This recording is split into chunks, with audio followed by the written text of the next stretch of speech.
10월 9일 수요일입니다. 오늘 우리에게 주시는 하나님의 말씀은 출애굽기 14장 1절부터 9절까지의 말씀입니다. 여호와께서 모세에게 말씀하여 이르시되 이스라엘 자손에게 명령하여 돌이켜 바다와 믹돌 사이에 비하히롯 앞 곧 바알스본 맞은편 바닷가에 장막을 치게 하라. 바로가 이스라엘 자손에 대하여 말하기를 그들이 그 땅에서 멀리 떠나 광야에 갇힌 바 되었다 하리라.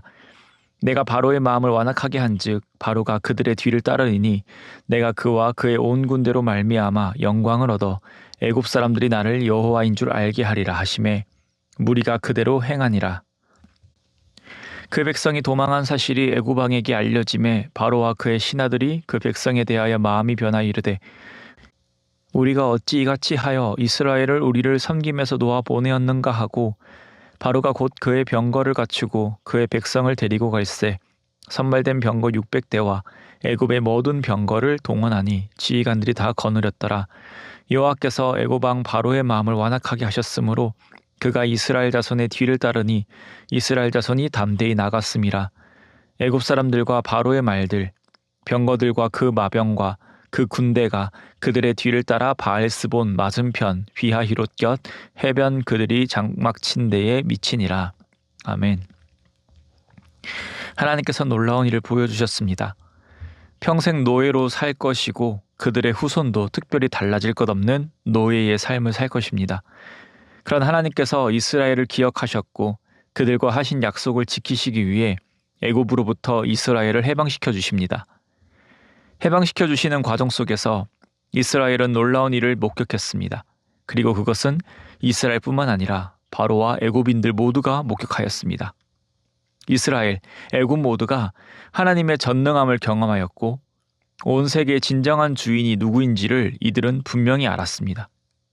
하나님께서는 이스라엘을 가나안 땅으로 인도하시면서 낮에는 구름 기둥으로 밤에는 불 기둥으로 인도하십니다. 하나님은 애굽을 탈출할 때만 함께 하시는 것이 아닌 그들과 영원토록 함께 하시는 하나님이십니다. 이런 가운데 하나님은 의아한 명령을 내리십니다. 출애굽기 14장 2절 말씀에 이스라엘 자손에게 명령하여 돌이켜 바다와 믹돌 사이에 비하히롯 앞 곧 바알스본 맞은편 바닷가에 장막을 치게 하라. 하나님께서는 모세를 통하여 이스라엘 자손이 바닷가에 장막을 치도록 하십니다. 성경에서 말하는 이 위치를 현재는 정확히 알 수 없습니다. 그러나 중요한 단서가 있으니 바로 바닷가라는 것입니다. 하나님께서는 이스라엘 백성을 인도하시고 바닷가에 장막을 치게 하셨습니다. 그들은 소풍 가는 것이 결코 아닙니다. 하나님께서 놀라운 일을 행하셔서 애굽을 치셨습니다. 그렇다고 해서 그들이 느긋하게 걸어갈 수 있다는 것은 아닙니다. 하나님으로 인해 애굽은 큰 피해를 얻었습니다. 애굽이 언제 정신을 차리고 이스라엘을 추격할지 모릅니다. 그들은 애굽을 탈출했기에 빨리 약속의 땅으로 가야 했습니다. 그래야 비로소 그들은 안식을 얻게 될 것입니다. 이런 긴박한 순간에 갈 길이 아직 많이 남은 이 시점에 하나님은 바닷가에 장막을 치라고 하십니다. 당연하게도 바닷가라는 것은 이 퇴로가 정해져 있습니다. 퇴로는 바닷가 쪽이 될 수 없습니다. 그렇다고 바다와 수평되는 방향이 될 수도 없습니다. 왜냐하면 적군이 공격해 올 때 포위를 하고 공격하기 때문이죠. 그래서 바다에 장막을 친다라는 것은 퇴로가 없다는 것을 의미하기도 합니다. 배수의 진을 친다라는 의미 또한 모두가 죽음을 각오하고 싸운다라는 의미죠. 이스라엘은 애굽이 재앙으로 정신을 못 차리고 있을 때 신속히 애굽을 벗어나야 하지만 하나님은 바닷가에 장막을 치라고 말씀하십니다. 당연히 우리는 이 성경의 내용을 알고 있어서 이스라엘이 처한 상황이 큰 문제가 되지 않는다라고 생각을 합니다. 그러나 이스라엘 입장에서는 기껏 애굽을 나온 그 모든 것이 허사가 되는 것입니다. 사람의 상식과 지혜로는 하나님의 모든 뜻을 알 수 없습니다. 사람이 사람의 뜻도 헤아릴 수 없는데 하물며 하나님의 뜻을 알 수 있을까요? 이순신 장군에 관련된 영화가 여럿 있습니다. 그중 하나를 보는데 재미난 점을 발견했습니다.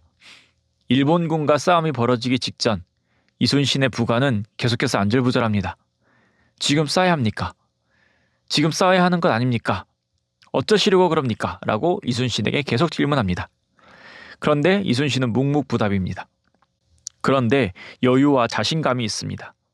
그리고 결국 전투에서 승리합니다. 부관이 안절부절했던 이유는 이순신 장군의 뜻을 헤아리지 못했기 때문입니다. 마찬가지로 사람은 하나님의 뜻을 완전히 이해할 수 없습니다. 그럴 때 우리에게 두 가지의 선택지가 주어집니다. 하나는 하나님을 믿던지, 하나는 하나님을 안 믿던지입니다. 이해할 수 없는 상황에 놓여지게 되면 하나님을 향한 우리의 신뢰가 드러나게 됩니다. 우리의 인생은 나의 계획대로 되지 않습니다. 대한민국 역사 또한 몇몇 리더들이 움직이는 것이 아닙니다. 나라와 나라의 관계가 얽혀 결국 인간의 역사를 만들어가는 것도 사람이 만드는 것이 결코 아닙니다. 그 모든 것에 하나님이 계십니다. 오늘 3절 말씀은 무엇이라 하나요? 바로가 이스라엘 자손에 대하여 말하기를 그들이 그 땅에서 멀리 떠나 광야에 갇힌 바 되었다 하리라. 하나님은 이것을 의도하신 것입니다. 바로가 광야 갇힌 바 되었다라고 생각하게 만들기 위해서였습니다. 하나님은 바로가 왜 이 생각을 하도록 하셨을까요? 4절 말씀에 내가 바로의 마음을 완악하게 한즉 바로가 그들의 뒤를 따르리니 내가 그와 그의 온 군대로 말미암아 영광을 얻어 애굽 사람들이 나를 여호와인 줄 알게 하리라 하심에 무리가 그대로 행하니라. 바로가 군대를 끌고 올 것인데 그 군대로 말미암아 영광을 얻어 애굽 사람들이 나를 여호와인 줄 알게 하시기 위해서였습니다. 하나님의 뜻은 분명하였습니다. 정확히 애굽 군대가 바닷가로 온 다음에 어떤 일이 일어날지는 모릅니다. 그러나 백성들은 하나님의 말씀을 따랐습니다. 사랑하는 성도님, 오늘 우리의 삶이 나의 계획대로 흘러가지 않는다 할지라도 내가 상상치도 못한 곳으로 간다 할지라도 이 온전히 하나님을 믿으시기를 소망합니다. 하나님은 선하시며 선하시기에 우리를 가장 좋은 길로 인도하신다라는 것을 말이죠. 그러므로 어디에 있든지 어느 곳에 있든지 만족하며 감사하며 하나님께 찬양드리는 우리가 되기를 소망합니다. 또한 4절 말씀 내가 바로의 마음을 완악하게 한즉 8절의 말씀 여호와께서 애굽 왕 바로의 마음을 완악하게 하셨으므로 하나님은 바로의 마음을 완악하게 하셨습니다. 하나님은 악인 또한 사용하시는 분이십니다. 그 악인을 통하여 하나님의 놀라운 계획을 이루시는 전능하신 분이십니다. 바로는 또 많은 악인들은 인정할 수 없을 것입니다. 그들은 자신의 판단이 합리적이고 지혜 있고 세상 그 누구도 감당할 수 없을 것이라 생각할 것입니다. 그러나 그들 또한 하나님의 전능하신 손 아래에 있는 자들입니다. 그들은 그들이 알지도 못하는 사이 하나님의 영광을 위하여 사용될 것입니다. 성도님, 우리는 악인들과 분명히 다름에 또한 감사하길 원합니다. 우리는 우리의 자발적인 의지를 가지고 하나님께 영광 올려드립니다. 이것이 얼마나 크고 놀라운 은혜인가요? 하나님을 하나님으로 인정하고 하나님께 우리의 전부를 드려 찬양하는 것, 그것은 피조물이 누릴 수 있는 가장 큰 복입니다. 사랑하는 성도님, 오늘 하루의 삶 속에서 우리의 온 마음 다하여 주님을 찬양하기를 원합니다. 이런 나를 사랑하신 하나님께 감사드리며 이런 나를 구원해 주신 하나님께 영광 올려드리며 어느 상황에 있든지 온전히 하나님으로만 기뻐하며 영광 올려드리며 살아가는 우리 모두 되기를 주님의 이름으로 소망합니다. 기도드리겠습니다. 하나님 아버지 감사드립니다. 오늘 우리에게 생명을 허락하여 주시고 하나님의 자녀로 살아가게 하심을 감사드립니다. 우리는 하나님의 자녀로 살아갈 자격이 없는 자들이 분명합니다. 그러나 오직 하나님의 은혜로 우리를 자녀 삼아주시고 우리에게 영생을 주셔서 살아가게 하시니 주님 감사합니다. 이 놀라운 사실 앞에 오늘 하루도 하나님께 찬양드리며 하나님으로 즐거워하며 살아가는 자들 되게 하여 주시옵소서. 또한 우리의 지혜로 하나님을 알 수 없음을 고백합니다. 아무리 많은 것을 보고 깨닫고 알아가도 하나님을 완전히 알 수 없음을 고백합니다. 하나님을 완전히 알 수 없기에 항상 선한 길로 인도하시는 그 하나님의 인도하심을 이해하지 못할 때도 있습니다.